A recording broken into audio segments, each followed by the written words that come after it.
نحمده ونصلي على رسوله الكريم أما بعد الحمد لله আল্লাহ তাআলার সকল প্রশংসা আল্লাহর মহব্বতে আল্লাহর ভালোবাসায় আমাদেরকে আল্লাহর কথা বলার জন্য সেই নাস্তিক খোদাদ্রোহী তাদের শাস্তির দাবিতে আল্লাহ আমাদেরকে নিয়ে আসছেন।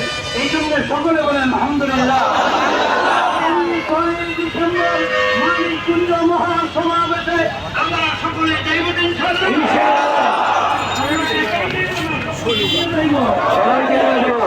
উত্তরের সুফলকে নিয়ে আমরা সেই মহাসমাবেশের উপস্থিত হয়ে আল্লাহকে সাক্ষী রেখে আখিরাতে নাজাতের জন্য আগামী 6